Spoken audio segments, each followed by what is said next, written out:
લોકસભાની ચૂંટણી જાહેર થઈ ચૂકી છે ત્યારે સુરેન્દ્રનગર લોકસભા સહિત 4 બેઠકો પર ઉમેદવારોને લઈને ક્યાંક ને ક્યાંક કોકડું ગુંચવાયું હતું। ત્યારે બીજેપી પક્ષ દ્વારા જ્યારે ઉમેદવારોની યાદી જાહેર કરવામાં આવી, જેમાં સુરેન્દ્રનગર લોકસભા બેઠક માટે સરપ્રાઇઝ સાથે નવા જ ચહેરા તરીકે કોળી સમાજના ચંદુભાઈ શિહોરાના નામની જાહેરાત કરવામાં આવી।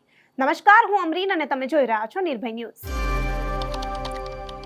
લોકસભાની આગામી ચૂંટણીમાં ઉમેદવારને લઈને સુરેન્દ્રનગર બેઠક પર ભાજપ અને કોંગ્રેસ બંને પક્ષનું કોકડું ક્યાંક ને ક્યાંક ગૂંચવાયેલું હતું અને છેલ્લા ઘણા સમયથી અનેક દાવેદારોના નામો અંગે ભાજપમાં ચર્ચાઓ પણ ચાલી રહી હતી। તેમજ દરરોજ ઉમેદવારોને લઈને નવા સમીકરણો પણ બહાર આવતા હતા। ત્યારે ભાજપ પક્ષ દ્વારા કઈ જ્ઞાતિમાંથી અને કોને સુરેન્દ્રનગર લોકસભાની ટિકિટ આપવામાં આવે છે તેના પર સૌ કોઈની મીટ મંડાઈ હતી। ત્યારે હવે ભાજપ દ્વારા સુરેન્દ્રનગર લોકસભા બેઠક પર એક નવો ચહેરો જાહેર કરાયો છે। હળવદ તાલુકાના ચંદુભાઈ શિહોરાને ભાજપ દ્વારા સુરેન્દ્રનગર બેઠક પરથી ટિકિટ આપવામાં આવી છે।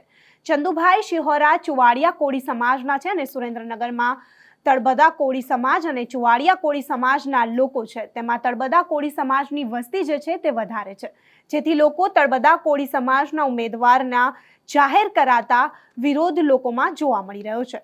સોશિયલ મીડિયાના માધ્યમથી લોકો સુરેન્દ્રનગર લોકસભા ઉમેદવાર ચંદુભાઈ શિહોરા સામે વિરોધ નોંધાવી રહ્યા છે। સુરેન્દ્રનગરમાં તળબદા કોળી સમાજની વસ્તી જે છે તે 65% છે અને ચુવાડિયા કોળી સમાજની જે વસ્તી છે તે 35% છે। તેમ છતાં પણ તળબદા કોળી સમાજ સાથે હંમેશાથી અન્યાય થતો રહ્યો હોય તેવું લોકો કહી રહ્યા છે।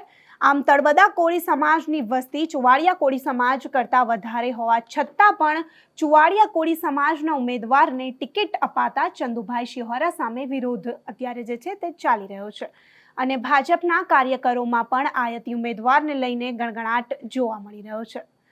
ભાજપના સુરેન્દ્રનગર લોકસભાના ઉમેદવાર પોતે હળવદ તાલુકાના છે અને મોરબી જિલ્લામાં હોદ્દેદાર રહી ચૂક્યા છે। ત્યારે સુરેન્દ્રનગર લોકસભા મતવિસ્તારમાં મતદારો ચંદુભાઈ શિહોરાનો વિરોધ કરી રહ્યા છે।